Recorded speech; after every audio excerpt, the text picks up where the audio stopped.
Ahibati fillah, di surat Al-A'la, insyaallah semua hafal. Pertanyaannya, kapan dianjurkan membaca surat Al-A'la?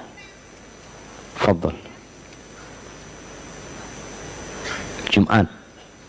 Jadi hari Jumat itu surat Al-A'la. Subuh, zuhur.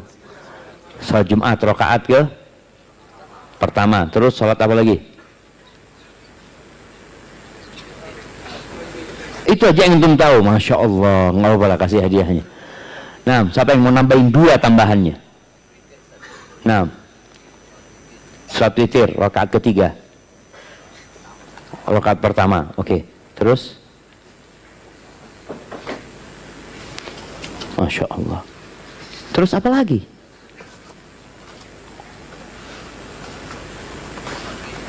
Salat Idul Fitri. Nah, Idul Adha juga.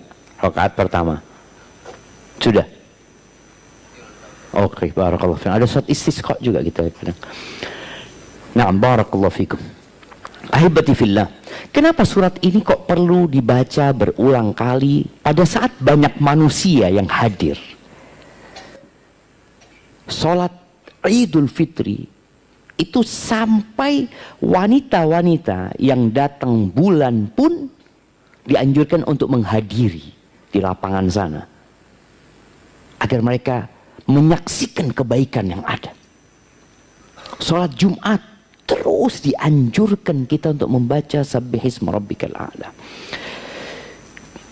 Ayat ini benar-benar mengingatkan kita tentang hakikat kehidupan dunia. Di ayat 9 sampai terakhir ya, anak akan baca, antum bisa buka handphonenya, antum bisa lihat suratnya bersama artinya. Allah mengatakan fadzakir inna fa'atidz dzikra. Berikan peringatan. Pada saat peringatan itu bermanfaat, jemaah.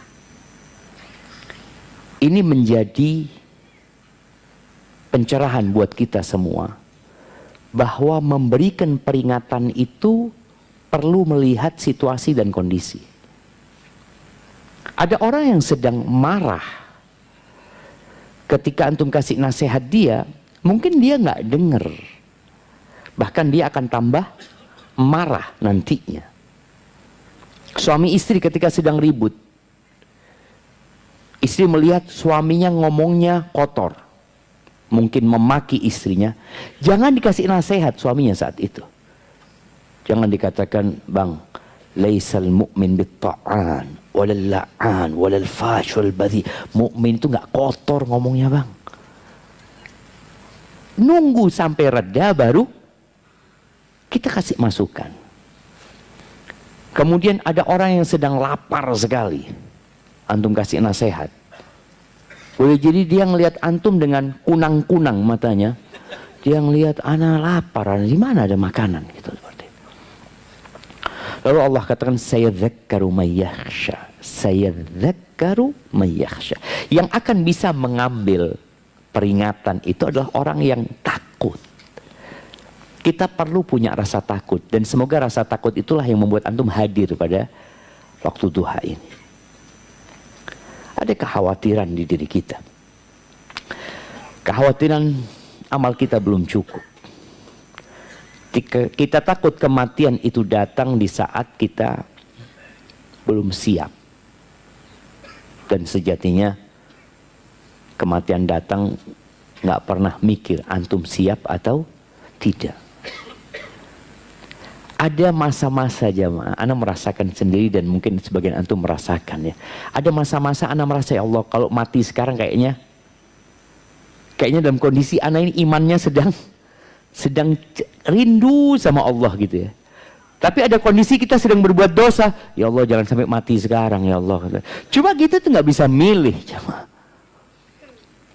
Dia datang tiba-tiba, ada orang naik motor mati di sana.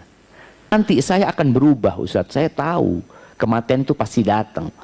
Tapi kan anak masih muda sekarang, Ustaz. Siapa yang menjamin orang tua mati lebih dahulu daripada anaknya? Ada orang tua yang menggendong anaknya dan mengantarkan ke kuburan. Kita melihat kakek yang mengantarkan cucunya.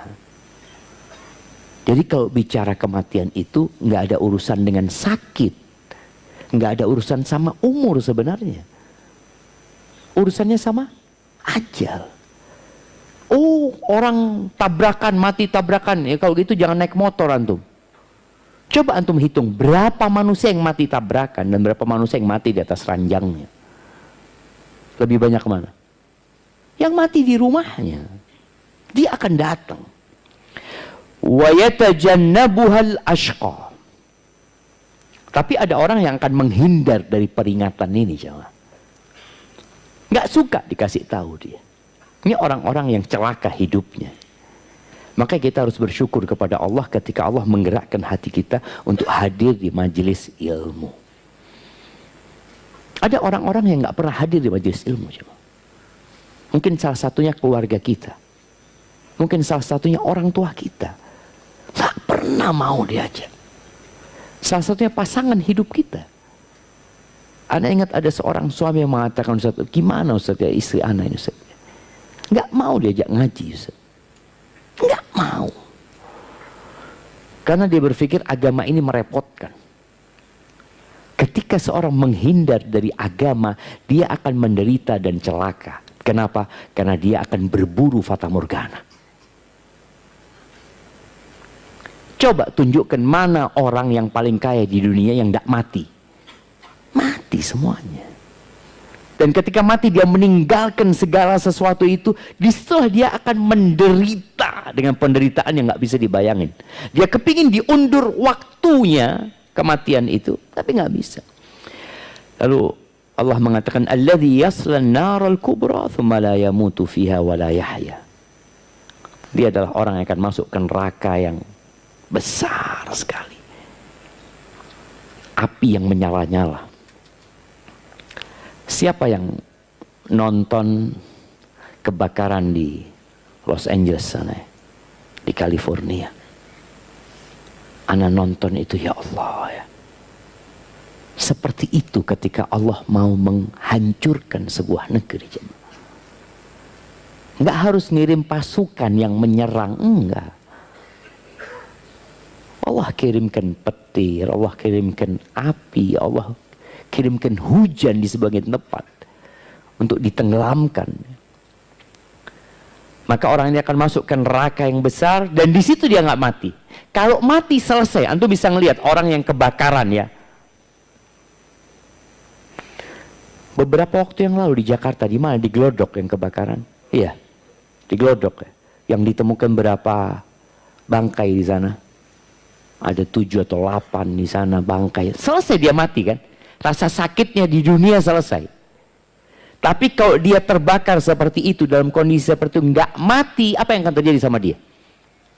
Dia berharap mati, tapi nggak mati. Dan itu di neraka nantinya. Allah katakan, "Tsumma la yamutu fiha wa la yahya." La yamut, nggak mati di dalamnya. Dan tidak pula hidup menikmati hidupnya. Allah Azza wa Jalla menceritakan bagaimana keinginan penghuni neraka. Dia punya angan-angan. Dia minta kepada Allah, Rabbana akhrijna, keluarkan kami dari neraka ya Allah. Kami menyesal, kami akan berubah menjadi lebih baik ya Allah. Kami akan beramal soleh, kami akan sholat, kami akan datang kajian. Dia sebutkan semua kebaikan yang ingin dia lakukan. Nggak ada. Dan kemudian mereka minta tolong, minta syafaat sama malaikat penjaga neraka. Siapa namanya? Siapa namanya? Malik. Apa dalilnya? Nggak apa-apa lah, kita kasih hadiah, nggak apa-apa. Malik. Mereka teriak-teriak. Wanadau ya Malik liyaqdi alaina rabbuk. Mereka menyuruh, wahai Malik, mintakan kepada Tuhanmu. Mereka sudah minta sendiri, nggak dikasih sama Allah. Ini Malik nih. Ya Malik liyaqdi alaina rabbuk.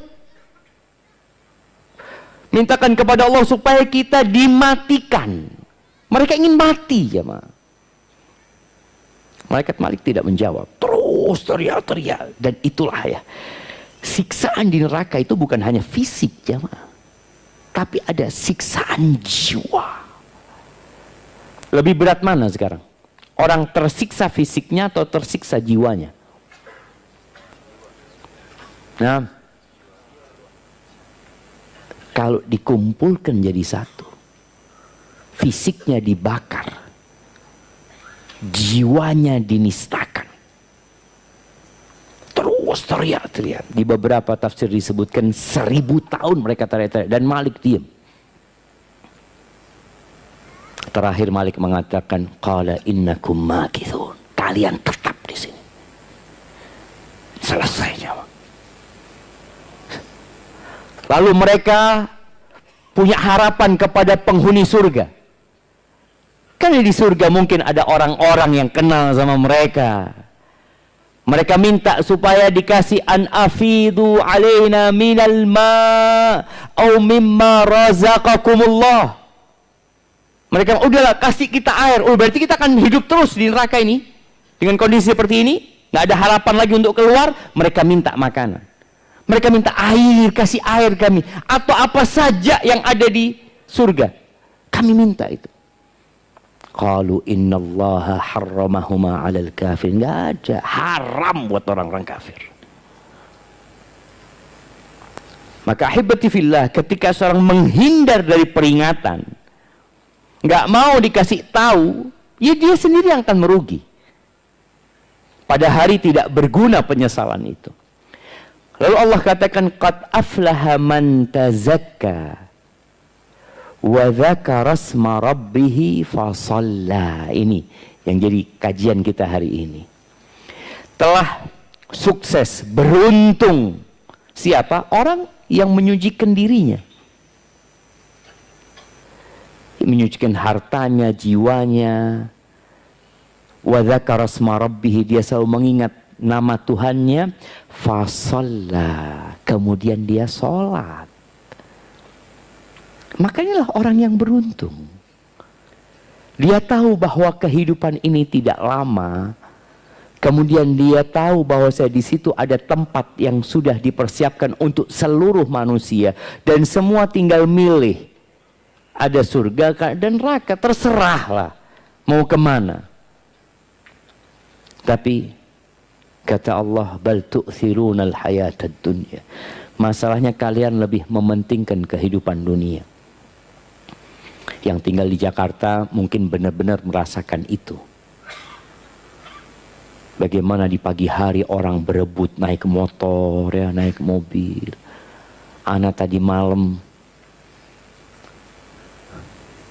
naik mobil dari mana ke mana, Ana nggak tahu sudah. Macet ya mah. Tapi Google Map-nya biru. Oh berarti ini sudah lancar menurut Google Map gitu loh. Jadi sampai macet pun Google Map ya kayak gini memang Jakarta. Jadi jangan melihat biru kayak di Jember gitu. Wah biru enggak. Ternyata birunya itu kayak gitu. Allahu Akbar. Tapi ternyata itu dilakukan oleh manusia terus setiap hari. Ada yang kemudian kayaknya kita tinggalkan Jakarta. Enggak ternyata. Antum ini buktinya tetap aja di sini. Nah Allah mengatakan bal tu'thirunal hayatad dunya. Kalian lebih mementingkan kehidupan dunia. Wal akhiratu khairu wa abqa. Akhirat itu lebih baik dan lebih kekal jemaah. Ahibati fillah. Ketika seorang memperbaiki sholatnya, maka hidupnya akan baik. Apa dalilnya? Kalau kita memperbaiki sholat kita, insya Allah ya usaha kita, kehidupan kita yang lainnya baik. Rumah tangga kita akan baik ya. Kerjaan kita akan baik. Hubungan kita sama orang tua akan baik. Sama tetangga akan baik. Apa dalilnya? Siapa yang mau menyebutkan? Naam, jauh banget di sana. Naam, silahkan. Bismillah. Inna salata tanha 'anil fahsya wal munkar. Ya, boleh, itu salah satu dalilnya. Sholat itu mencegah dari perbuatan keji dan mungkar. Kirimkan hadiah ke belakang. Siapa lagi dalilnya? Wasta'inu bisabri wassalah. Minta tolong dengan sabar dan sholat. Nah, dalilnya itu setiap hari ada lagi antum. Oh, itu secara umum ya. Yang ada kalimat sholatnya. Tiang agama.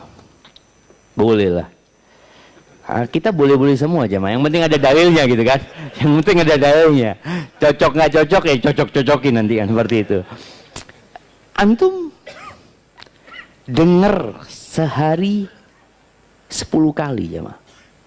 Hayya 'alas shalah. Hayya 'alal falah.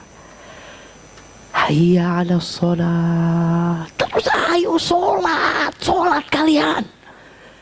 Bayangin ya, bagaimana cintanya Allah kepada manusia sampai Allah syariatkan azan yang diperdengarkan sehari 5 kali jemaah. Cuma kadang-kala kita nggak mau denger. Dipanggil tuh hayya 'alas shalah, setelah itu hayya 'alal falah. Jadi sholat ini disyariatkan bukan untuk menyusahkan kita. Engkau sholat, engkau dapat kejayaan dalam hidupmu. Dapat glory. Dapat kenyamanan. Dapat ketenangan dan kedamaian. Kalau mau. Qomat juga ya. Bagaimana ketika orang mengatakan hayya 'alas shalah, hayya 'alal falah. Tolong hal itu dihayati. Makanya di antara langkah menuju ke khusyuk itu adalah mendengarkan azan, menjawab azan, dan berdoa setelah azan. Ini panggilan untuk menuju ke sholat. Kalau panggilannya aja antum abaikan, tidak terlalu penting buat antum. Sebagian mungkin masih sibuk ngobrol dengan panggilan tersebut. Merasa, aduh waktu ana habis ya. Ya anak-anak juga merasakan. Kadang-kala ana dengar azan, pegang handphone ya. Seharusnya udah taruh lah. Antum hayati bacaan Allahu Akbar, Allahu Akbar. Antum akan tahu, ya Allah semuanya kecil. Allah itu maha besar. Antum punya masalah sama siapa? Sama bos, sama atasan, sama presiden, sama raja. Wallahi semua itu hambanya Allah Azza wa Jalla. Terus kenapa kita harus bingung? Allahu Akbar, Allahu Akbar. Terus bagaimana kita bersyahadat? Aku bersaksi bahwa nggak ada yang berhak disembah kecuali Allah ya. Ketika kita dengar lalu kita menjawab wa ana asyhadu an la ilaha illallah, dan aku ikut bersaksi. Jangan cuma muadzinnya yang bersaksi. Ketika mengatakan asyhadu anna Muhammad Rasulullah, lalu antum mengulangi wa ana asyhadu anna Muhammadar Rasulullah. Setelah itu antum mengatakan raditu billahi rabba wa bil islami dina wa bi Muhammadin sallallahu alaihi wasallam nabi. Aku ridha ya Allah engkau sebagai Tuhanku. Apapun ya Allah yang kau akan perlakukan kepadaku, aku ridha ya Allah. Karena hidup ini tidak selalu sesuai dengan keinginan kita jemaah. Antum punya masalah. Dan ana juga punya masalah. Cuma, iya, aduh. Pikirnya Ustaz nggak punya beban gitu. Jadi bebannya ditambah ya Allah ya. Tapi ternyata beban itu ketika Ustaz mendengar jadi ringan buat Ustaz. Kenapa? Ternyata masalah ana lebih ringan daripada masalah orang ini. Jadi itu menjadi obat buat kita. Sahih. Semua punya masalah. Tapi ketika antum punya keridhaan dengan ketentuan Allah, ana ridho sudah. Tapi ya kita suruh doa minta afiah ya, minta keselamatan dari bala dan musibah. Iya, tapi ketika itu datang dan antum ridho, selesai urusannya. Maka di situ ketika azan dikumandangkan, berhentilah. Berhenti berkegiatan. Taruh handphonenya. Kalau sedang berbicara lawan bicaranya, bisa dengarkan azan sebentar lah. Antum hayati panggilan itu. Di beberapa cerita Imam Ahmad bin Hanbal ketika di penjara ya, ketika panggilan hayya 'alas shalah, hayya 'alas shalah, beliau berdiri dari tempatnya, kemudian berjalan ke teralis besi itu, mengatakan, ya Allah, aku cuma bisa sampai sini ya Allah. Menjawab panggilanmu ya Allah. Jadi itu panggilan jamaah, hayya 'alas shalah, ayo gitu loh. Tapi ketika panggilannya sekali diabaikan, antum nggak akan sampai al-falah. Itu gimana antum mau dapat al-falah? Yang ada harta antum jadi azab buat antum. Anak-anak jadi azab buat orang tuanya. Orang tua itu ingin anak-anak jadi qurratu a'yun, penyejuk pandangan. Dia ingin harta yang dikumpulkan itu jadi ya sarana untuk kebahagiaan dan kegembiraan dia di dunia dan di akhirat. Ternyata enggak. Maka Allah mengatakan, fala tu'jibka amwaluhum wala auladum. Kau jangan takjub ya sama harta mereka. Jangan heran sama anak-anak mereka. Kadang-kadang kita, ya Allah, anaknya bagus-bagus semua gitu ya. Masya Allah, sukses semua, hartanya banyak. Padahal sholat yang enggak. Apa anak harus enggak sholat supaya kaya ya? Mungkin orang berpikir, anak dulu hijrah Ustaz, Masya Allah, belum hijrah banyak fulusnya Ustaz. Setelah hijrah kok jadi susah Ustaz ya? Enggak, antum tetap dapat falah. Ketika antum bisa sholat, antum sedang menuju ke al-falah tadi itu. Antum sedang memperbaiki hidup antum ya. Allah mengatakan, fala tu'jibka amwaluhum wala auladum innama yuridullah liyu'adzibahum biha fil hayatid dunya. Allah itu ingin mengazab mereka dengan harta mereka, dengan anak-anak mereka dalam kehidupan dunia. Itu azab jemaah. Kata Allah Azza wa Jalla. Kenapa? Ketika sholat ini diremehkan, atau sholatnya asal-asal, ya udah, nggak akan sampai ke al-falah. Yang pertama dihisab pada hari kiamat itu apa? Sholatnya. Sholatnya benar, yang lainnya insya Allah benar. Yang mengerjakan sholat ya. Ma yuktab lahu minha illa usyruha. Ternyata yang dicatat pahala buat dia cuma 1/10-nya coba.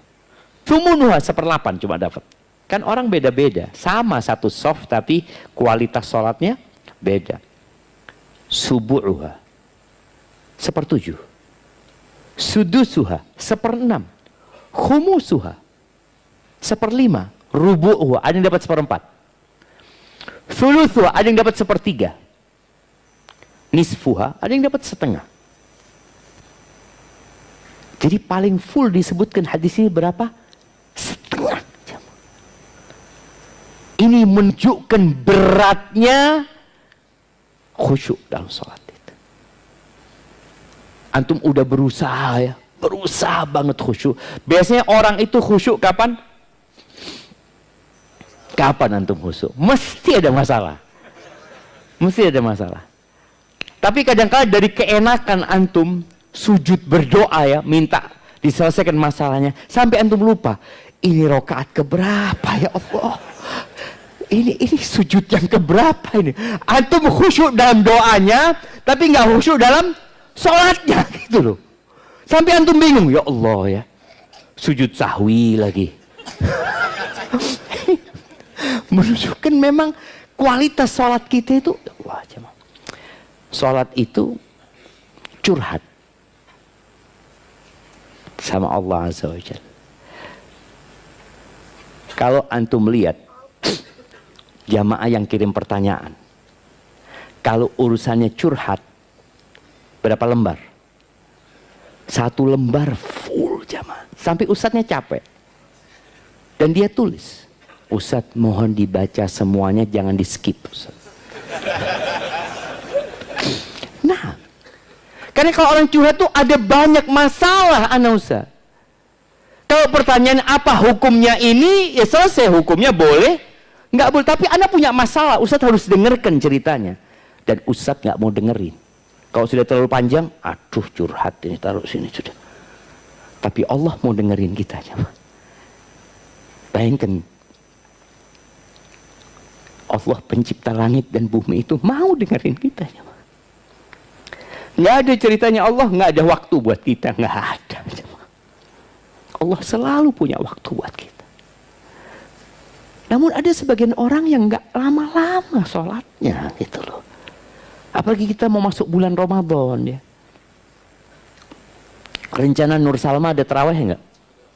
Ada. Rencana berapa juz satu rakaat? Imamnya aduh, imamnya aja sudah aduh, gimana jamaahnya? Imamnya udah aduh. Jadi kalau imamnya pesimis, jamaahnya lebih pesimis antum. Imamnya insya Allah satu juz gitu kan, itu kan.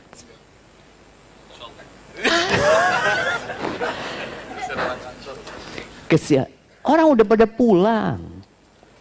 Karena pernah sampaikan di sini mungkin. Di Sukamiskin, tahu Sukamiskin itu? Penjara itu ya. Penjara orang-orang hebat. Hebat apanya? Allahu a'lam.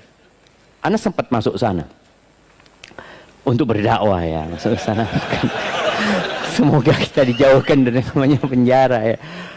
Itu cerita mereka. Ustaz Ramadan alhamdulillah Ustaz, 10 hari terakhir kita itu tarawih Ustaz 11 rakaat, kita panggil imam Ustaz. Bisa semalam tuh 3 sampai 4 juz Ustaz. Itu 11 rakaat ya. Apakah antum nunggu di penjara baru mau 3-4 juz? Nah, dan Nabi alaihi salatu wassalam, gimana? Ini bulan Ramadan, bulan diturunkannya Al-Quran.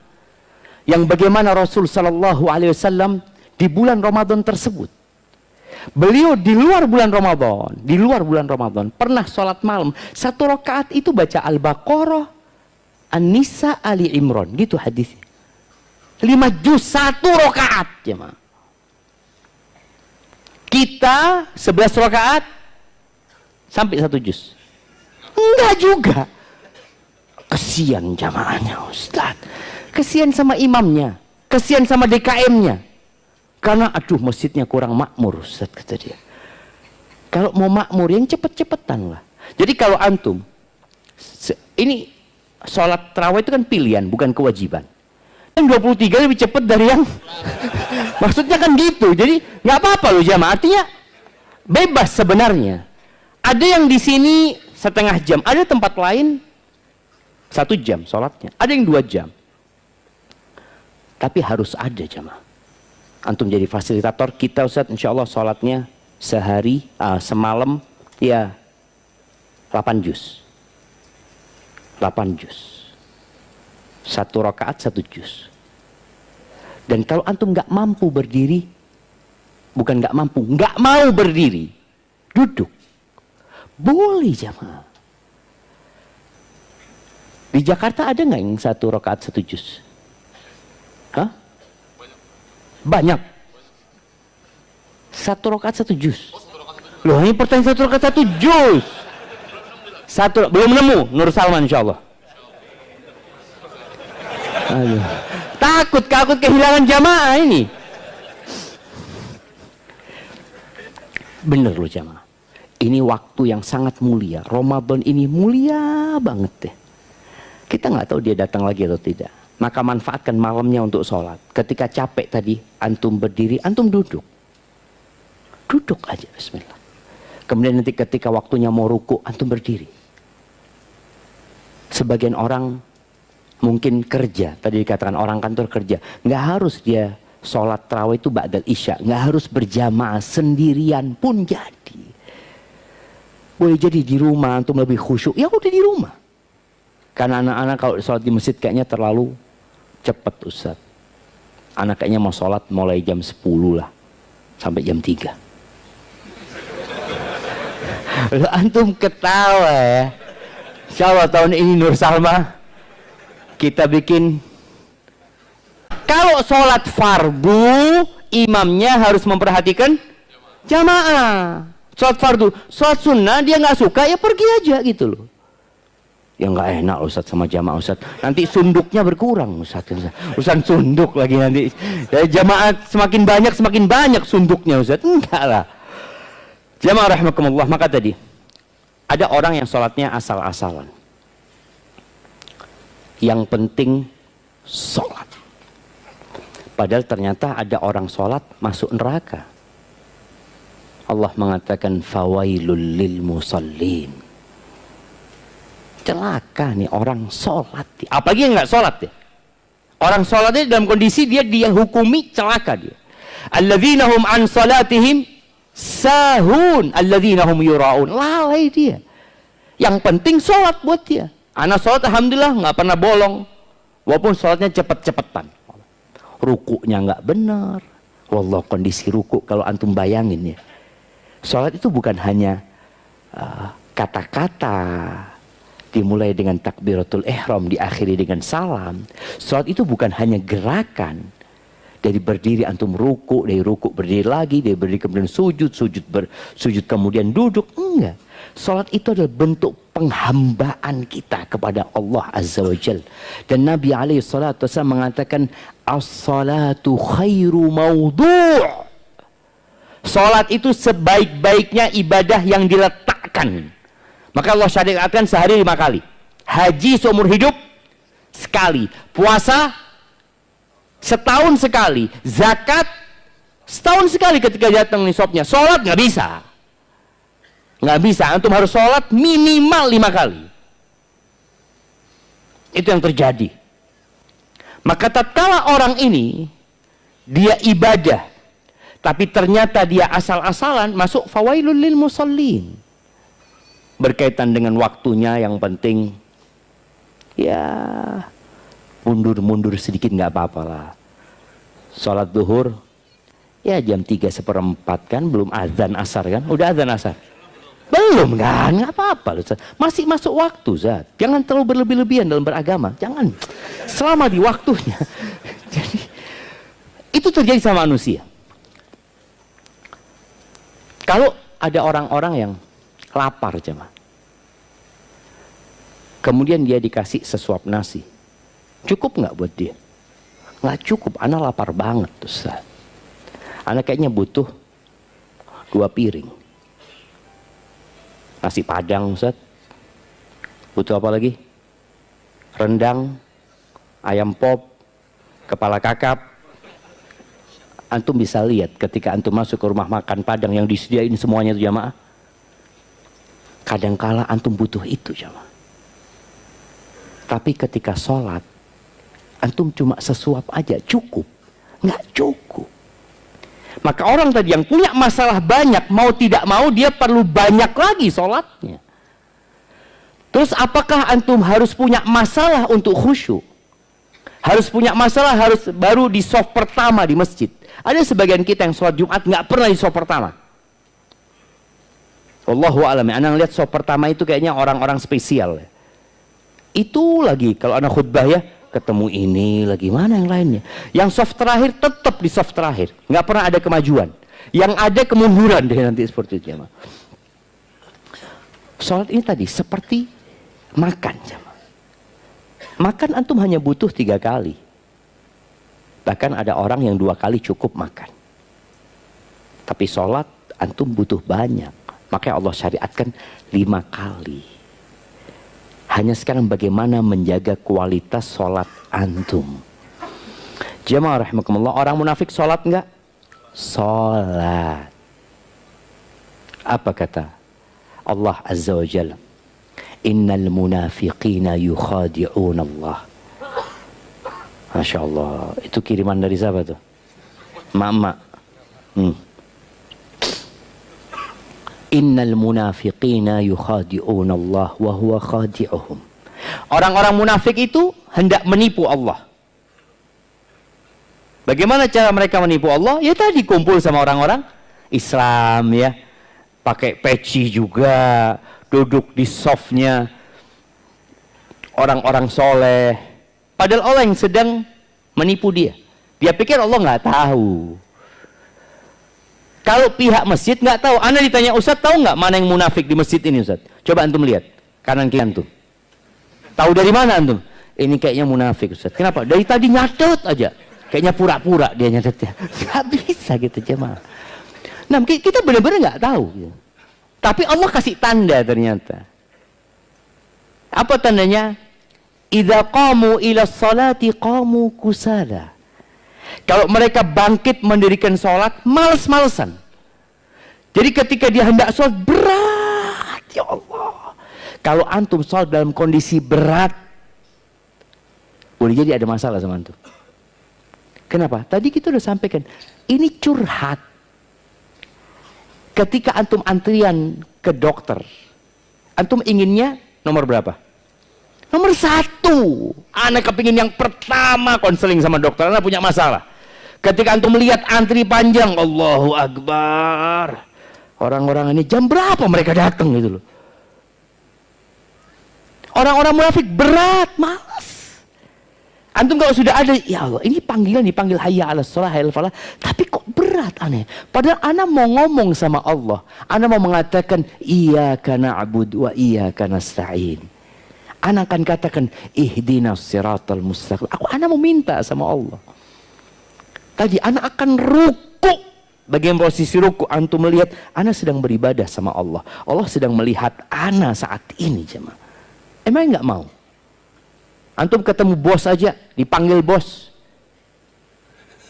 Dipanggil bos. Astagfirullah. Ketika antum mengatakan astagfirullah dipanggil bos, berarti antum punya salah. Antum tahu dipanggil karena dosa. Iya, ana berbuat salah. Tapi ketika dikatakan dipanggil bos, ada bonus buat engkau.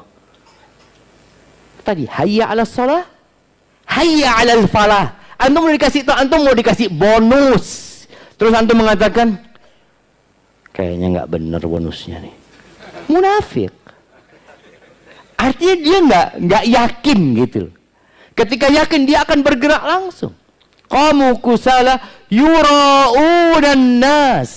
Ini orang ria aja sholatnya, sholat dia, tapi ria.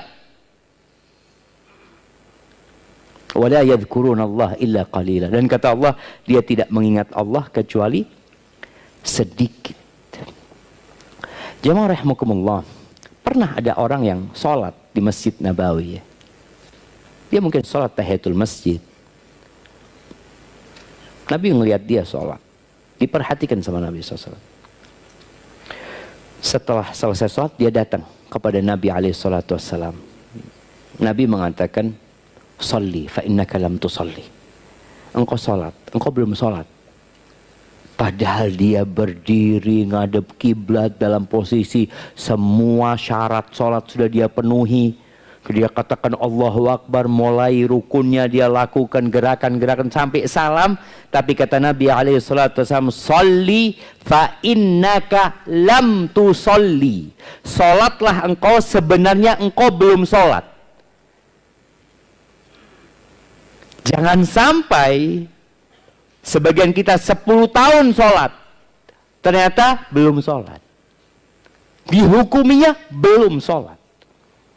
Dalam hadis yang diriwayatkan Tabrani, Nabi alaihi salatu wasallam mengatakan, "Innar rajula la yusalli salata sittina sana." Ada orang yang sholat sama 60 tahun, jemaah. Mungkin dia sholat sejak umur 10 tahun, berarti umurnya dia sekarang berapa? 70 tahun. Ada orang yang sholat selama 60 tahun. Walam tuqbal lahu sholah. Satu pun sholatnya nggak ada yang diterima. Nggak ada yang diterima. Apa gunanya dia sholat? Nggak benar berarti sholatnya. Sholat yang tidak mencegah dari perbuatan keji dan mungkar. Ketika antum sholat tapi dosa terus antum garap, antum tolong lihat sholat anak gimana gitu loh. Ketika sholat antum bener, nih maksiat berkurang.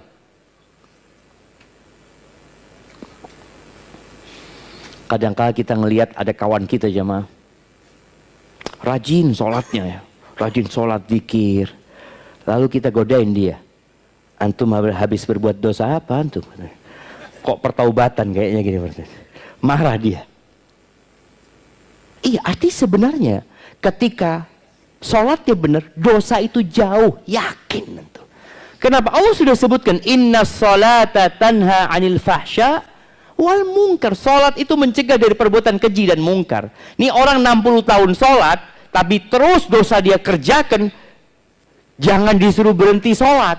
Karena ada sebagian orang melihat kawannya Sholat tapi terus berbuat maksiat. Apa katanya?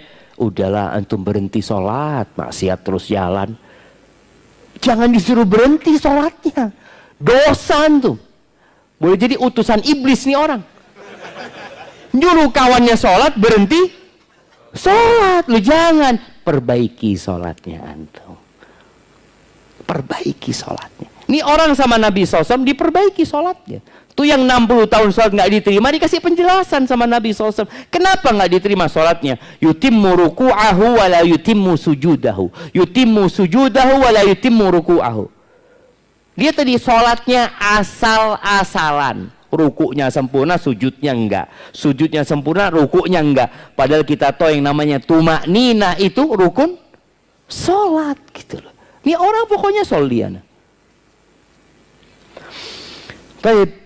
Sampai 3 kali dia orang sholat dia lagi. Gimana orang ini sholat dilihat sama Rasul SAW. Pasti sholatnya berusaha untuk khusyuk. Selesai salam, dia datang lagi kepada Nabi SAW. Apa kata Nabi SAW? Irji' fasalli fa innaka lam tusalli. Engkau balik sholat, engkau belum sholat. Maka yang ketiga orang ini mengatakan, ya Rasulullah, aku nggak bisa lagi sholat lebih baik daripada yang kau lihat tadi. Itu sudah sholatku yang paling baik. Akhirnya dia diajarin sama Nabi SAW. Di antara yang beliau sampaikan ya, ini panjang. Idza kunta ila shalah fastaqbilil qiblah ya. Kemudian disuruh baca mata yasra minal Quran ya. Dan kita tahu yang jadi rukun sholat adalah baca Al-Fatihah. Boleh nggak ana Ustaz sholatnya karena keburu-buru anda baca Al-Fatihah aja Ustaz, nggak baca surat? Boleh nggak? Boleh, sah sholatnya gitu loh. Tapi bacanya yang benar, baca Al-Fatihahnya ya. Karena dari 30 juz Al-Quran itu yang paling utama adalah Al-Fatihah. Seakan-akan semua yang dalam Al-Quran itu terangkum dalam Al-Fatihah ini. Maka antum baca lagi tafsirnya ya, supaya antum lebih menghayati. Kemudian Nabi mengatakan, kemudian rukuklah engkau. Apabila engkau rukuk, jangan langsung bangkit. Sampai engkau tumaknina rokian. Rasakan semua anggota badan itu di tempatnya. Dan antum merasakan ana sedang rukuk buat Allah Azza wa Jal. Kemudian nanti ketika sujud juga, antum merasakan ana sedang meletakkan kening ana di muka bumi ini. Untuk berbicara dengan Allah yang ada di atas arasnya. Antum mengatakan subhana rabbiyal a'la wa bihamdihi. Dan rasakan. Ketika sholat antum benar, antum selesai sholat akan mendapatkan kebaikan. Antum merasakan kok enak ya. Kok tenang ana sekarang ini. Rasulullah SAW kalau punya masalah larinya kemana? Sholat. Di Jakarta ini ada enggak tempat pembuangan limbah? Artinya orang kalau punya masalah itu larinya kemana di Jakarta ini? Nah, ke masjid? Hah? Kemana? Bantar Gebang. Bantar Gebang. Enggak, orang kalau punya masalah itu biasanya kalau di Jakarta ini dibuang kemana? Diskotik, dunia malam. Nah, di mana lagi? Masjidnya tutup. Masjid tutup kata dia. Padahal memang waktu curhat yang paling indah itu malam.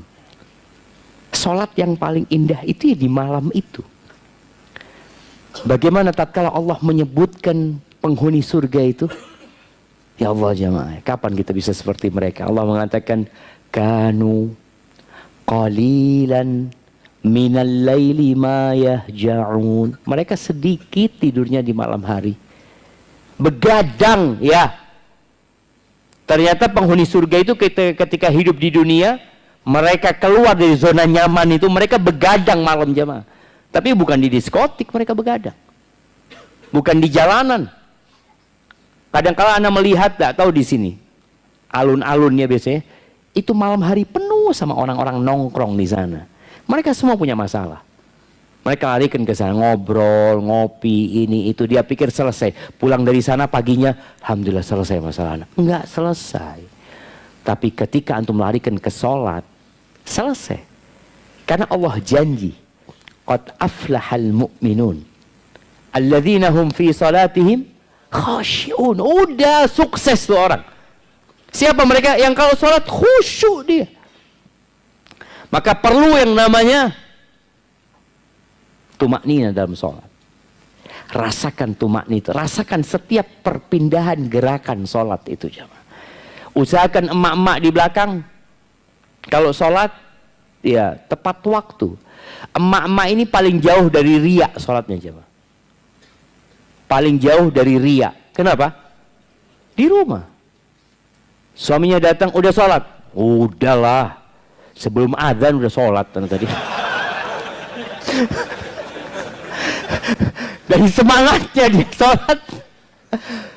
Padahal sholat setelah adzan gitu deh. Tapi ada mama yang selalu menunda waktu sholat. Ya tipikal ibu-ibu itu macam-macam. Ada ibu-ibu itu yang nunggu semua beres baru sholat seperti itu. Sampai akhirnya sholat duhur mau asar. Janganlah. Ketika masuk adzan tinggalkan semuanya.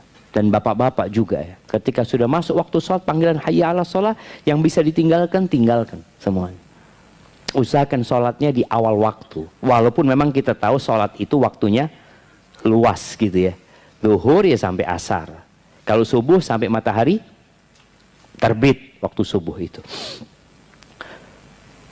Ketika seorang mulai menunda-nunda waktu sholat, maka boleh jadi nanti ada kesibukan yang sholatnya di luar waktu. Tapi kalau antum lihat anak punya waktu, tadi khususnya lagi emak-emak ini, udahlah yang namanya beres-beres ini itu semuanya bisa ditunda. Tapi sholat ini seharusnya lebih diutamakan. Apalagi kalau sudah tahu hari itu hari dia datang bulan. Ketika dia tahu zuhur nih, oh kayaknya anak hari ini udah kayaknya mau datang bulan nih. Oh, udah adzan, sholat. Berjanji dari riba, dari namimah, dari perbuatan-perbuatan yang haram, dari kezaliman. Kalau ada orang sholat tapi ngomongnya kasar, ada bahaya dengan sholat dia. Nabi SAW ditanya tentang seorang wanita. Taqumul lail wa tasumun nahar. Ini perempuan hablum minallahnya baik dalam pandangan manusia. Dia sholat malam. Dia puasa sunnah. Kadang-kadang dia sedekah juga mungkin berbagi dengan hartanya. Masalah dia satu. Walakinnaha salitah au filisaniha saltah tu'zi jiranaha. Dia suka menyakitin tetangganya dengan lisannya. Loh, ini gimana? Dia sholat malam loh. Dia puasa sunnah. Tapi ternyata sholat dan puasanya tidak merubah sikap dan karakter dia. Tidak menjadikan dia menjaga lisannya. Kata Nabi SAW, hiya finnar la khaira fiha. Neraka tempatnya. Nggak ada baiknya tuh orang. Loh, terus gimana dengan sholatnya? Berarti sholatnya belum baik sebenarnya. Dia memang mengerjakan itu sholat dengan raganya, tapi boleh jadi tidak dihayati dengan hatinya. Ahibati fillah, memakmurkan masjid bagi kaum laki-laki menjadi target utama. Dan antum bisa rasakan nikmatnya melangkahkan kaki, apalagi di bulan Sya'ban. Anak ngomong sama istri anak. Karena kita di rumah ada anak yang mau kalau ke masjid itu ya harus bareng sama anak. Anak sampaikan ke istri anak, syuf ini bulan Sya'ban, usahakan kita habis adzan sudah di masjid. Tidak nunggu qomat. Yang nunggu qomat itu siapa biasanya? Yang rumahnya dekat sama masjid. Karena dia tahu bentar lagi lah. Artinya di qomat dia ke masjid masih bisa, masih dapat tuh. Tapi yang jauh-jauh biasanya udah datang duluan. Anak sampaikan kepada istri anak. Anak minta itu. Bagaimana adzan anak-anak udah siap. Karena kalau nyuruh anak-anak ke masjid ini butuh waktu cukup panjang. Dia lari sana, lari sini, suruh ambil bajunya. Dia tidur-tiduran di kasur ya. Namanya anak-anak lah seperti itu. Kalau bapak-bapak kayak gitu. La haula wala quwwata illa billah. Nah, ahibati fillah.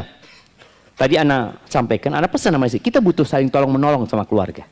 Antum mengingatkan istri antum juga minta tolong sama istri antum. Ingatkan ana lah. Ketika adzan dikumandangkan, itu tadi udah disiapin anaknya, bapaknya sudah ambil wudu. Usahakan antum juga kalau mau qobliyah ya qobliyah di rumahnya ya, baru kemudian berangkat ke masjid. Kemudian di masjid anak jangan dibiarin di tempat yang jauh, dekatkan sama antum. Karena sebaik-baiknya ibadah, sebaik-baiknya yang kita ajarkan kepada anak kita.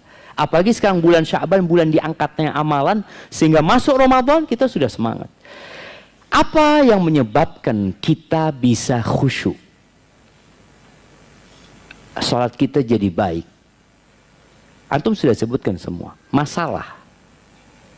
Ketika ada masalah, kita jadi lebih dekat sama Allah SWT. Kita tuh punya masalah semua. Masalah itu namanya kematian. Antum takut sama penyakit, antum ke dokter. Antum hidup sehat, karena antum takut dengan sesuatu. Antum minum obat, antum olahraga. Semua ternyata masalahnya dari rasa takut dengan penyakit tadi. Ketika kita takut dengan kematian, maka insya Allah kita akan lebih khusyuk. Jemaah. Nabi SAW dalam hadis yang diriwayatkan oleh disebut oleh Syekh Al-Albani dalam kitabnya Silsilah Sahihah, beliau mengatakan udhkuril maut, ingatlah dengan kematian. Kapan? Fi sholatika, dalam sholatmu. Jadi tatkala kita sholat Allahu Akbar, boleh jadi ana mati, ana sedang banyak dosanya ya Allah. Fa innar rajula idza dzakara al-mauta fi salatihi la hariyun an yuhsina salatahu. Orang kalau ingat dengan kematian di sholatnya, itu menjadi kesempatan buat dia untuk memperbaiki sholatnya. Bedalah dengan orang yang sholat sedang memikirkan pekerjaan. Semua hal-hal yang menyebabkan antum tidak khusyuk dalam agama kita itu dihindari. Seperti ketika antum mau makan malam atau sudah mau makan, tahu azan. Antum mulai dengan mana? Makan. Antum selesaikan makannya. Anak kehilangan jamaah loh. Iya. Kenapa? Menjaga kualitas sholat itu lebih utama daripada mendapatkan fadilah berjamaahnya tapi enggak khusyuk. Jadi menjaga kualitas ibadah itu sendiri lebih baik daripada menjaga tempat dan waktunya. Oke, sholat di masjid pahalanya 27 Ustaz. Kalau anak makan dulu, anak akan kehilangan 27. Anak akan kehilangan jamaah. Nah, tapi kualitas ibadah itu lebih harus dijaga daripada kualitas tempat dan waktunya. Akhirnya antum berangkat ke masjid udah nggak dapat jamaah. Nah, ya sudah nggak apa-apa. Tapi antum sholatnya khusyuk. Karena boleh jadi antum sholat dengan menyesal. Kenapa istri anak tadi ya nyuguhin makanan sebelum adzan ya. Akhirnya nggak khusyuk juga sholatnya antum. Karena mikirin istri, ya sudah selesai. Antum sudah dapatnya ini dan antum ingat dengan hadis Nabi SAW. Bahwasanya la salata bihadratit ta'am. Nggak ada sholat kalau ada makanan. Sudah makan itu. Selesaikan makan itu. La yusalliyanna ahadukum wa huwa yudafi'uhu al-akhbathan. Jangan sholat dalam kondisi nahan, bukan nahan lapar, nahan kepingin ke belakang, kepingin ke toilet ya. Sudah jangan. Ya Allah Ustaz, anak ini kalau ke belakang nggak dapat soft pertama, nah Ustaz. Ini fadilah tempat kan. Antum, anak kehilangan fadilah soft pertama Ustaz. Nggak apa-apa, tapi antum khusyuk. Jangan antum kehilangan soft pertama, nggak khusyuk juga gitu loh. Udah ke toilet ini itu tetap nggak khusyuk. Padahal sudah dikasih sama Islam itu bagaimana antum mencapai khusyuk dalam sholat itu. Sehingga ketika sholat antum baik semuanya jadi baik ya. Kemudian apa lagi? Nabi SAW pernah sholat pakai baju, dikasih hadiah baju. Kemudian selesai sholat Nabi buka baju itu, berikan kepada sahabat yang ngasih, tukar. Jadi tukar hadiah itu boleh jemaah. Kenapa? Karena gambarnya membuat aku lalai tadi kata Nabi SAW. Maka ketika antum sholat, kalau memang yang di depan antum bikin antum lalai ya diganti. Soalnya kadang-kala orang sholat itu, karpet itu bisa ada gambarnya jemaah. Ini kayak gambarnya kepalanya orang ya. Jadi dia itu berimajinasi buat gambar sendiri sebenarnya gitu loh. Ya udah pakai yang polos saja. Pakai yang polos. Jadi semua hal sekali lagi yang menyebabkan antum lalai dari sholatnya atau tidak khusyuk dalam sholatnya dihindari. Termasuk handphone. Jangan antum masuk sholat jawab WA sambil jalan ya. Entah, iya ana lagi mau sholat.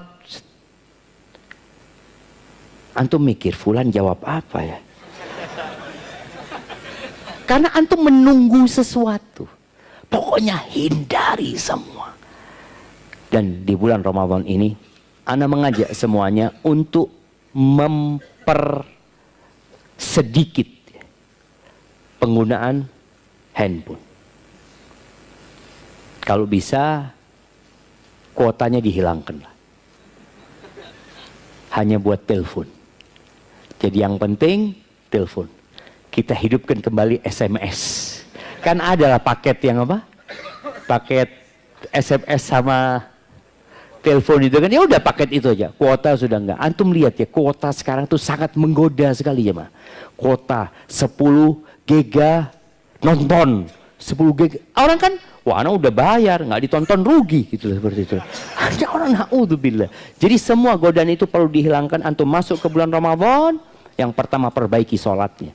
Di bulan Ramadan ini sebagai momentum kita memperbaiki kualitas sholat kita. Tadi anak sudah minta kepada pihak masjid, ya kalau bisa sholatnya ya ditambah bacaan Qur'annya. Tapi orang bebas. Ana ngasih masukan kepada DKM masjid tempat ana, mereka mengatakan enggak Ustaz, kesian jamaahnya Ustaz. Ya sudah, kalau kesian sama jamaahnya, kita bisa sholat di tempat lain, kita bisa sholat sendiri. Ketika antum melihat masjid, enggak Ustaz, masjid kayaknya memang memperhatikan jamaahnya banyak yang tua-tua. Fadhal. Barakallahu fiik. Itu mungkin yang bisa ana sampaikan pada kesempatan kali ini. Dan usahakan antum setiap gerakan sholat itu, kalau bacaan sholat itu beragam dari Nabi SAW, antum hafal semuanya. Sehingga antum ganti-ganti jemaah. Baca subhana rabbiyal a'la, nanti ganti subhanakallahumma bihamdika Allahumma gfirli, kemudian sajada wajhiya lilladzi khalaqahu. Jadi pergantian dari satu bacaan ke bacaan lain yang sama-sama sunnah itu membuat antum harus mengingat. Tapi kalau bacaan itu saja kadangkala nggak, ya khusyuknya akan berkurang. Barakallahu fiik. Mana pertanyaannya? Antum yang mau baca? Antum pilihkan aja di Bismillah. Alhamdulillah. Ustadz, saya punya calon suami yang masalahnya pernah melawan orang tua.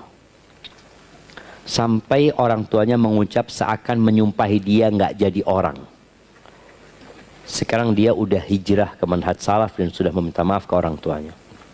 Apakah omongan atau sumpahan orang tua itu tetap Allah kasih hukuman ke dia? Atau Allah akan cabut sumpahan orang tuanya itu? Saya takut omongan yang pertama jadi hukuman yang tetap berjalan. Jamaah rahimakumullah, Allah itu maha pengasih dan maha penyayang. Allah itu At-Tawwab Ar-Rahim, ya. Maha menerima tobat dan maha mengasihi. Ketika orang ini sudah bertobat dan sudah meminta maaf kepada orang tua, karena di sini ada dosa kepada orang lain. Kalau dosa antara kita sama Allah cukup kita, apa syaratnya tobat? Dan mau kasih hadiah. Pertama, menyesali. Bertekad untuk tidak mengulangi. Satu lagi, meninggalkan dosa itu. Kalau ada urusan sama manusia, baru kita harus minta maaf sama manusia. Masya Allah, ini buat perempuan semua jemaah. Fadhal. Perempuan juga. Antum kok bukunya buat harim semua? Fadhal. Barakallahu fikum. Hah? Baik, tadi ketika seorang sudah menyesali, meninggalkan, bertekad untuk tidak mengulangi ya, itu sudah antara dia sama Allah. Tapi kalau ada urusan sama manusia, mau nggak mau harus minta maaf sama orang tersebut. Datang ke orang tuanya, kemudian perbanyak berbuat baik kepada orang tuanya ya. Karena orang tua sakit hati lah jemaah ketika anaknya kurang ajar sama orang tuanya. Sampai sholatnya, sholat. Cuma ada orang tuanya. Sampai sholatnya cuma ada orang tuanya. Kadang susah terus.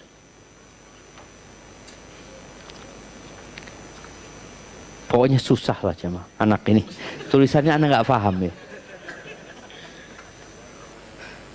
Iya. Pertanyaan itu bagaimana tanggung jawab orang tuanya nanti. Sholat ini tadi kebutuhan kita yang nggak bisa ditinggalkan. Sampai orang sakit pun tetap wajib sholat. Dalam peperangan pun wajib sholat. Karena itu sebuah kebutuhan yang kalau antum tidak melakukan itu, antum akan rusak hidupnya. Maka sehari 5 kali. Berkaitan dengan pendidikan anak, Allah mengatakan wa'mur ahlaka bis salati wastabir 'alaiha. Kata Allah, perintahkan kepada keluargamu untuk sholat dan sabarlah. Bukan wasbir ya. Bahasa Arabnya wasbir, ada wastobir. Itu artinya sabar ekstra. Sabar. Nyuruh keluarga sholat itu sabar yang ekstra. Artinya kita perlu berjuang jemaah. Menyuruh keluarga itu. Ya perlu sabar orang tuanya. Oleh karena itu dalam rangka menuju ke sholat yang terjaga, kita memerintahkan anak kita sholat mulai umur 7 tahun. Sebelum 7 tahun diajak sholat, ya, diteladani sholat. 7 sudah disuruh, emaknya sudah nyuruh. Dan Masya Allah, Anda melihat ada seorang emak-emak jemaah yang setiap subuh, suaminya ustadz. Tapi karena suaminya ustadz kadang kala keluar kota ya, ada banyak kesibukan. Ini perempuan selalu barengin anaknya ke masjid. Ya. Subuh coba. Kadang-kala emaknya naik motor, anaknya naik sepeda. Anak lihat ya Allah ya. Karena benar-benar dia ingin menjaga sholat anaknya. Maka perlu capek, perlu lelah. Kita maunya kadang-kala bangunin anak, kepingin anak bangunin ketok pintu, cek-cek bangun Ustaz. Ya Alhamdulillah. Ada yang harus ditarik, ada yang harus disiram. Ada yang sudah bangun, kita tunggu gak keluar-keluar dari kamar mandi. Subhanallah, tidur di kamar mandi. Iya. Tidur, ini anak-anak tuh. Orang tuanya perlu sabar gitu loh. Ada lagi orang tua yang ngeluh sama anak, Ustaz, anak-anak pulang dari pesantren Ustaz. Ternyata anak tetap harus bangunkan dia sholat subuh Ustaz. Harapan anak, dia udah gak lagi dibangunkan. Dia lupa di pesantren juga dibangunin dia. Artinya ada yang membangunkan dia di pesantren itu. Maka orang tua harus ekstra sabar. Diajak. Jadi bukan hanya diajak, bukan hanya ditegur, tapi perlu duduk sama dia menceritakan sholat ini apa sih? Engkau ngapain sih? Kenapa engkau berat sholat? Karena engkau nggak memaknai sholat itu. Ketika engkau tahu dengan makna sholat itu lebih indah daripada main futsal. Sholat itu lebih baik daripada main game. Sholat itu lebih nyaman daripada bertamasya. Sholat ini adalah bagaimana engkau berhubungan dengan pencipta langit dan bumi ini. Tanpa ada batasan. Engkau ngomong apa saja bisa minta sama Allah SWT. Cuma tadi perlu bersabar. Dan kita semua harus bersabar. Ya, anak ngajak anak-anak sholat subuh jemaah. Kadang-kadang masih tasyahud akhir jemaah. Tuh anak sudah mundur. Dia pikir sudah selesai. Loh, kok belum selesai? Dia maju lagi jemaah. Ya namanya anak-anak gitu aja. Perlu sabar orang tua. Dan kalau bicara apakah nanti akan dimintain pertanggungjawaban? Tetap pertanggungjawaban itu ada. Apakah engkau sudah melaksanakan dengan baik atau tidak? Disitulah akan ada hisab nanti pada hari kiamat. Kalau hisab tetap akan ada hisab. Kalau ternyata engkau sudah maksimal, aku sudah maksimal ya Allah, ya udah nggak akan ada hukuman karena sudah maksimal orang tuanya. Barakallahu fikum. Ustadz, orang tua anak kerja di bank, tapi anak sebagai anak perempuan yang lagi kuliah di perantauan jadi mikir, Apa aku pakai uang yang diberi mereka nggak akan jadi berkah? Ana sudah nasihatin mereka dari anak SMP, Masya Allah jemaah. Qadarullah sampai sekarang Allah belum takdirkan untuk berubah. Gimana kira-kira sebagai anak menyikapinya? Ketika engkau bisa hidup mandiri, memiliki pemasukan sendiri, maka ya jangan terima lagi dari orang tua. Tapi ketika belum mampu, nggak ada masalah insya Allah. Kalau nggak salah pernah anak baca fatwa Syekh Muhammad Shalih Al-Utsaimin mengatakan ya anak kalau memang belum mampu nggak ada masalah karena dia bukan pelaku riba dan dia menerimanya sebagai nafkah. Jadi insya Allah nggak ada masalah. Tapi kalau dia sudah mampu, hendaklah dia menghindari hal itu sambil terus didoakan orang tuanya. Naam. Hukum melepas jilbab untuk akhwat di depan wanita non muslim. Qadarullah di kantor ada yang non muslim, terkadang ikut di musola kantor. Ya ada dua pendapat ulama dalam masalah ini. Apakah non muslim itu boleh melihat aurat perempuan yang boleh dilihat sesama perempuan? Pendapat yang pertama mengatakan nggak boleh. Tapi yang lihat pendapat yang mengatakan boleh, boleh. Yang kedua itu mengatakan boleh, asalkan satu, perempuan itu amanah. Tapi kalau kau lihat perempuan ini nggak amanah, hati-hati. Mungkin kau nanti di foto, direkam, di video, maka dalam kau berhati-hati. Atau kalau dia nggak merekam dan menvideo, cerita dia sama teman yang kau tahu fulana, ya Allah, lehernya bagus banget. Ini kan diceritakan, karena ada loh, perempuan tuh ada yang lehernya bagus gitu. Kalau leher bagus tuh kayak lehernya apa? Hah? Angsa. Oh, kepanjangan lah kalau angsa. Saya mau bertanya Ustaz, ayah saya tidak pernah sholat, tidak pernah pergi ngaji, bahkan meyakini bahwa semua agama itu sama. Innalillahi wa inna ilaihi raji'un. Setiap saya ingatkan untuk sholat selalu diabaikan. Tolong beri saya solusi, nasihat yang bisa saya lakukan untuk ayah dan keluarga saya yang sangat jauh dari agama, jauh dari Allah. Terima kasih. Allah jemaah, orang tua kita itu surga kita ya. Surga yang paling indah itu ya orang tua. Jadi surga yang paling bagus, pintu surga yang paling abwabu, kata Nabi SAW, satu abwabil jannah al-walid ya. Orang tua itu adalah pintu surga yang paling tengah, yang paling indah. Apa sikap kita kepada orang tua yang seperti ini? Ya berusaha untuk mendakwain orang tua. Duduk sama orang tua.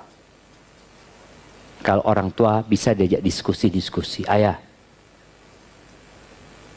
Ayah, tahu kenapa kok diutus Nabi Muhammad sebagai Nabi terakhir?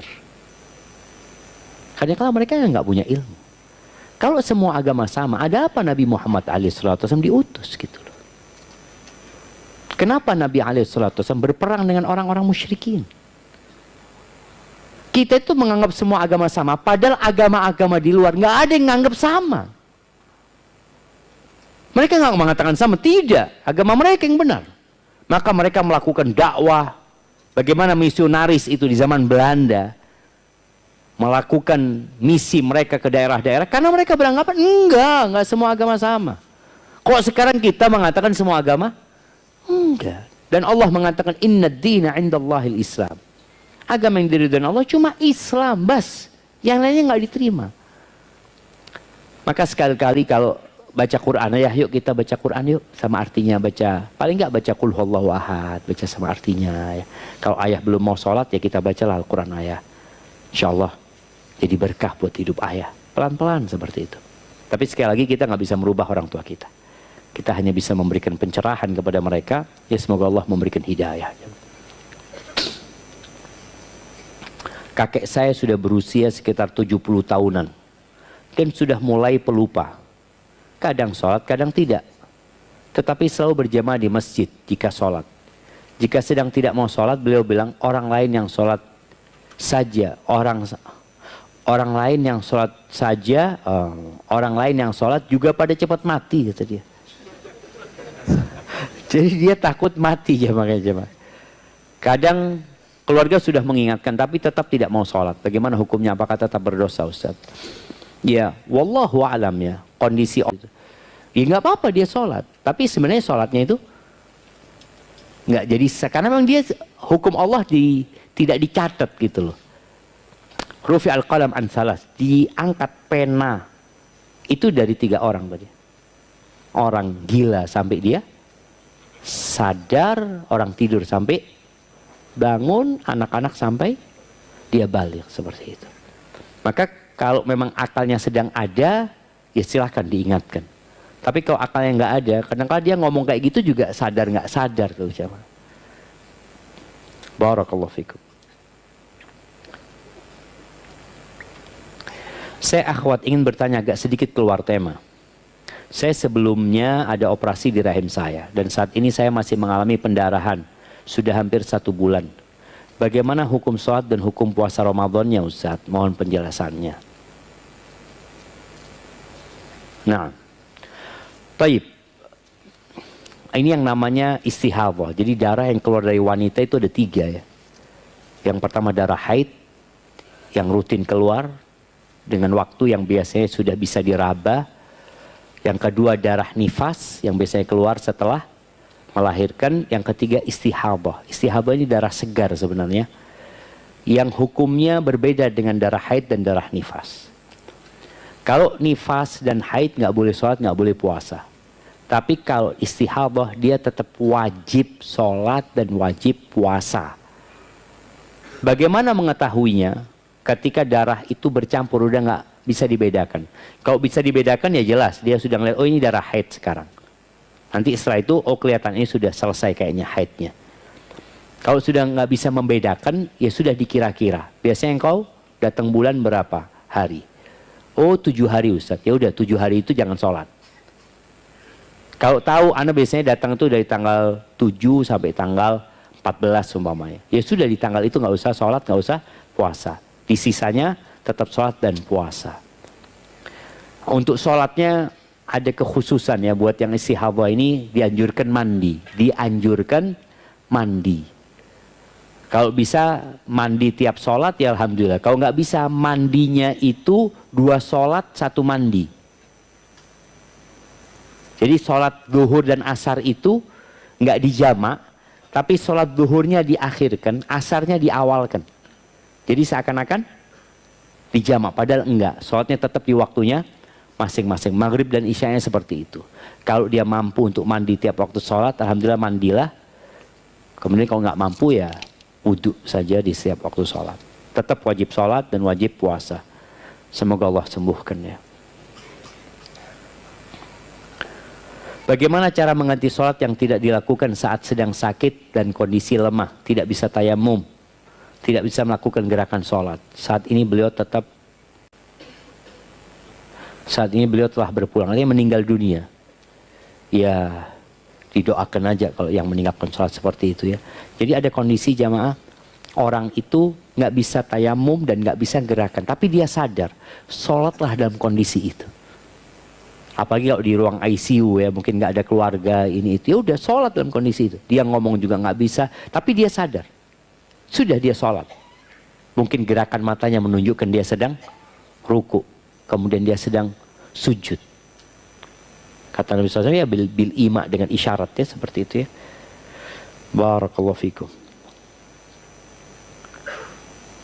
Bagaimana menyikapi seorang yang selalu bicara yang penting sholat 5 waktu. Tetapi orang tersebut wanita. Kesehariannya pakai baju seksi. Dan penghasilannya dari uang haram, penyanyi.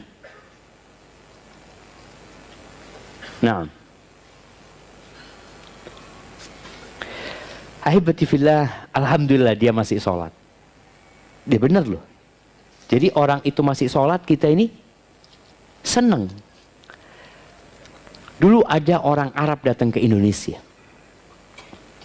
Ya di tahun 2000-an ya, jilbab itu masih belum banyak ya. Dia ke mall. Anak ingat mallnya itu Atrium. Atrium? Senen sana ya? Senen sana. Dia ngomong, ya Allah, ini harim-harim bajunya seksi, tapi masih sholat, kata dia. Karena mereka kan datang ke musola bawa Mukena gitu kan. Bawa mukena masih sholat. Di tempat kita pakai jilbab gak sholat, kata dia. Karena di daerah itu kadang-kala sudah membudaya jilbab itu.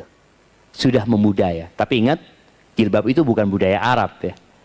Karena Khadijah nggak pernah pakai jilbab. Memang pada waktu itu belum wajib jilbab. Jilbab baru wajib ketika hijrah ke kota Madinah. Jadi apa yang terjadi sama orang ini, alhamdulillah. Cuma yang perlu antum sampaikan kepada perempuan ini, tolong perbaiki sholatnya. Antum kasih hadiah buku sholat, ya ini itu. Engkau sholat 5 waktu, alhamdulillah.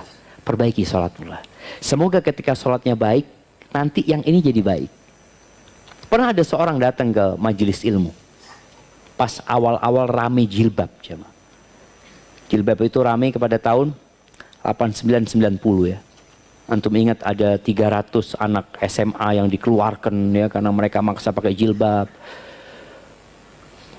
Lagi kajian ini, itu di perempuan dengan pakaian seksinya bawa mukena tanya Ustadz, apa hukumnya jilbab? Kata Ustadz, itu bab nomor 27 kata dia. Ditunda sama Ustadz. Karena sebenarnya dia tahu sama hukumnya. Ustadz ngomong, itu bab nomor 27 gitu. Oh iya Ustadz. Akhirnya perempuan ini datang kajian terus ya. Belum bab jilbab dibahas, dia udah pakai jilbab. Karena masalahnya imannya lemah. Mengetahui hukum itu mudah. Menjelaskan hukum itu juga mudah. Mengatakan ini halal, ini haram, mudah. Tapi bagaimana antum menjadikan orang yang tahu hukum ini mengamalkan ilmu yang dia miliki? Itu kadang-kadang butuh proses. Bagaimana keimanan dia, diingatkan dia kepada Allah Azza wa Jalla ya. Cerita seorang anak di Arab sana. Sebagian negara Arab itu sekuler juga. Mereka melarang jilbab ya. Ini anak pakai jilbab dia sekolah. Masih SD mungkin ya, atau sudah SMP kelas 1. Ketika dia ke sekolah pakai jilbab, dimarahin sama gurunya. Nggak boleh pakai jilbab. Dimarahin, ya sudah. Akhirnya pulang ke rumah. Umma, katanya bu guru nggak boleh pakai jilbab sekolahnya. Makanya ibunya ngomong, nah kau tahu nggak siapa yang nyuruh kau pakai jilbab? Siapa Umma? Allah. Nah, Allah itu menciptakan langit 7 lapis. Nah, Allah yang memberikan kepadamu rambut yang indah. Allah yang memberikan kepadamu mata, lisan. Dia ingatkan dengan kebesaran Allah Azza wa Jalla. Engkau mau nurut sama bu guru apa nurut sama Allah? Ya sama Allah lah, kata dia. Akhirnya pakai jilbab lagi besoknya. Ketika dia masuk kelas, marah gurunya.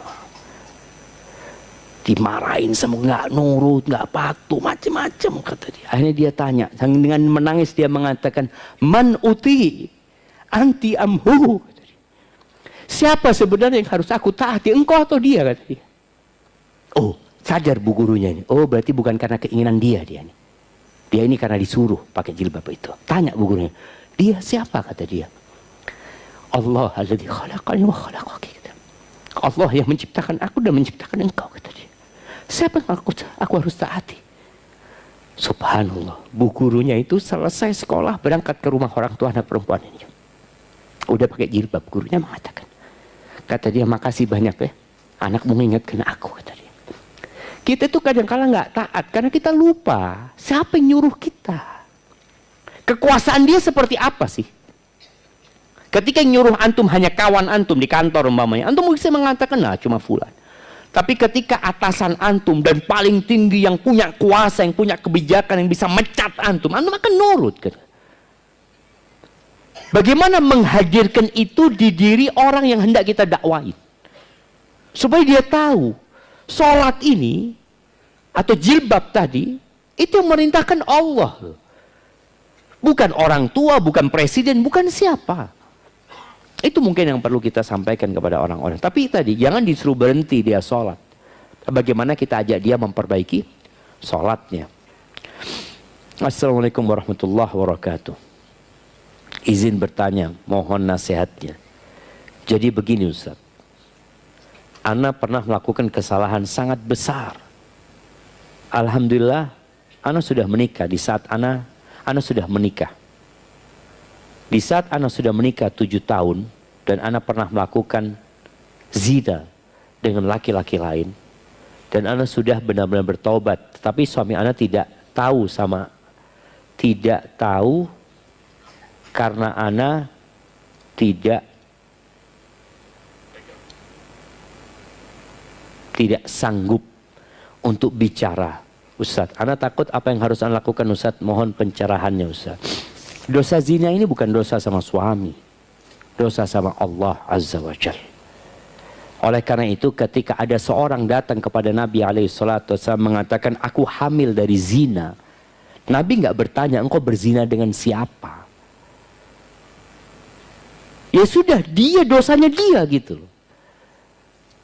Maka engkau nggak perlu cerita sama suami. Yang perlu engkau lakukan bertobat kepada Allah dengan taubatan nasuha. Kalau ternyata dari hasil zina itu hamil, punya anak, dalam agama kita al-waladu lil firash walil ahiril hajar. Anak itu ikut yang punya ranjang, dan buat orang yang berzina batu buat dia, seharusnya dirajam. Jadi anak itu dinasabkan kepada yang punya ranjang. Jadi anti nggak perlu cerita sama suami. Yang perlu anti lakukan bertaubat dengan taubatan nasuha. Dan buat para suami lah, jagalah Allah ya, agar Allah menjaga keluarga kita, menjaga istri dan anak-anak kita. Jangan godain anaknya orang. Apalagi sekarang dengan adanya media ya, orang itu dengan mudah mengenal wanita sekarang. Dia duduk, dia di masjid, dia seakan-akan dia sedang WA apa, padahal dia sedang chat sama yang gak halal buat dia. Maka jagalah Allah. Allah akan jaga istrimu, Allah akan jaga keluarga kita insya Allah. Baik, ini sepertinya pertanyaan terakhir. Nah, jadi yang jelas sholat tarawih 1 rakaat 1 juz. Nah, Ustaz, bagaimana tips sholat khusyuk dengan memiliki anak-anak kecil? Ada 3 anak kecil di rumah. Kadang dinaikin, mukena ditarik, paling enggak berisik dan berantakan sekitarnya. Sulit sekali rasanya. Belum lagi jika mereka bertengkar saat saya sholat. Barakallahu fiik. Sebelumnya buat para suami ya, antum harus hargai perjuangan istri antum.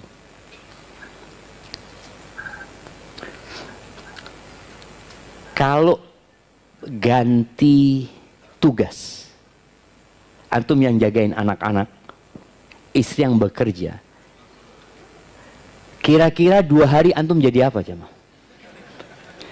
Mungkin pakai koyuk di sini, koyuk di sini, bekam sini, bekam. Jadi korban KDRT anak-anak dia merasa orang tuanya, ya Allah. Makanya kita harus berterima kasih ya. Allah sudah ciptakan wanita itu Masya Allah, dia tulang rusuk antum. Jadi fleksibel banget dia itu jemaah ya. Masya Allah. Maka tolong hargai perjuangan dia. Paling enggak antum kasih perhatian, antum kasih pujian, antum kasih sanjungan.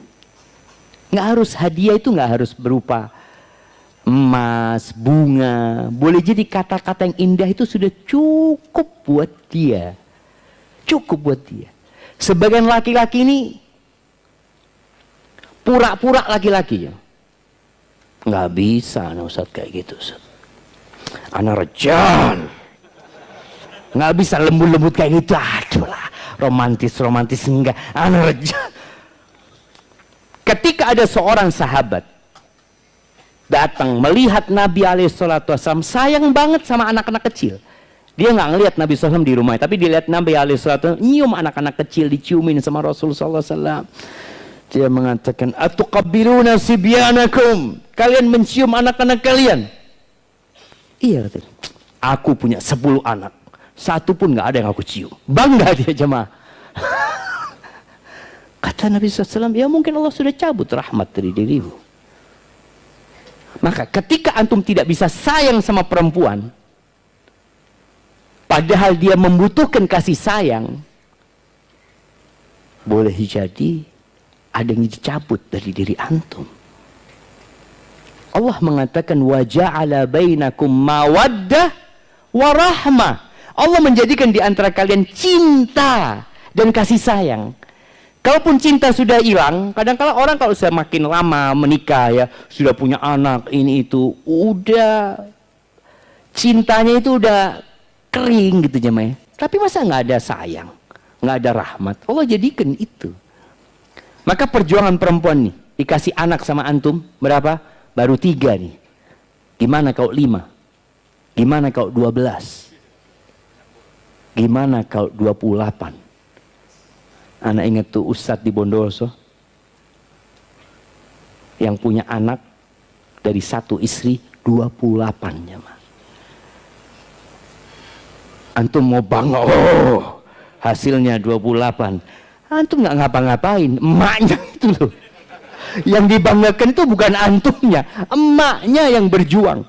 Maka tolong berikan kepada dia itu kasih sayang ketika pulang ya. Kadang-kala istri itu tidur capek jamaah. Habis ngurusin anak, jadi dia tidur, anaknya satu di situ, satu di mana, nggak tahu suaminya datang, hargain dia. Iya dia capek ngurusin anak-anak antum, apalagi nggak ada pembantu di rumah ya. Bagaimana, kembali kepada pertanyaan tadi, bagaimana supaya anti bisa khusyuk? Ya, antum udah kenal nggak sama yang di kanan dan di kiri antum? Udah kenalan belum tadi? Mama? Udah sebagian kayaknya. Baik, coba sekarang kenalan dulu, baru ana lanjutkan jawabannya jemaah. Bismillah. Nah, fadhol. Udah kenalan? Tanya nama, dari mana, apa profesinya.